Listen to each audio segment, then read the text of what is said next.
Bonjour, je suis Céline Laurin, directrice des ventes de Dalkia.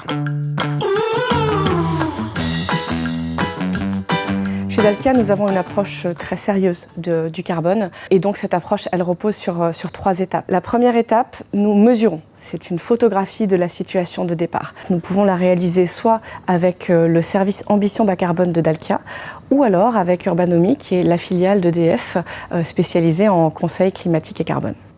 Étape 2, donc nous allons agir. Agir, ça veut dire mettre en place soit des solutions techniques pour consommer moins ou consommer mieux et agir sur les différents scopes carbone, soit nous allons aller sur des actions qui vont reposer sur la mobilisation des parties prenantes chez nous et chez nos clients.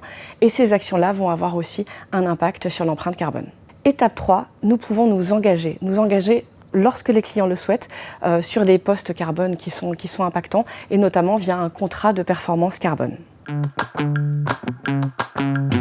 Pour agir, il y a vraiment 2 axes, consommer moins et consommer mieux. Consommer moins, on a des solutions techniques, d'efficacité énergétique, de pilotage, de flexibilité énergétique, ou même, si on regarde des actions où on se mobilise, des actions de coaching énergétique qui permettent de réduire les consommations. Et puis consommer mieux, ce sont toutes les énergies bas carbone que l'on peut mettre en place sur votre site en fonction de ses spécificités. Donc énergie bas carbone, soit des énergies renouvelables, de la géothermie profonde ou de surface, de la chaleur fatale, de la biomasse, du solaire en autoconsommation, etc. Soit ce sont des solutions à partir d'électricité, qui est une énergie bas carbone. Alors ces actions, elles ont un impact sur les différents scopes carbone, qui est une manière de décrire l'empreinte CO2 de votre activité. Le scope 1, ce sont les émissions directes générées par votre activité sur le site, notamment liées à la combustion des énergies. Vous brûlez du gaz, vous brûlez du fioul, vous brûlez de la biomasse, les différentes énergies ont une empreinte CO2 directe sur votre site. Le scope 2, ce sont les émissions indirectes liées aux achats d'énergie. Vous achetez de la chaleur à un tiers, vous achetez de l'électricité à un tiers. Sur site, vous n'émettez pas de CO2, mais la personne qui a produit cette chaleur ou cette électricité a eu des émissions directes sur son site. On a donc bien une empreinte carbone indirecte. Le scope 3, ce sont toutes les émissions amont et aval, et donc tout le reste qui a une empreinte carbone, les achats, les déchets, les matériaux, les déplacements, etc.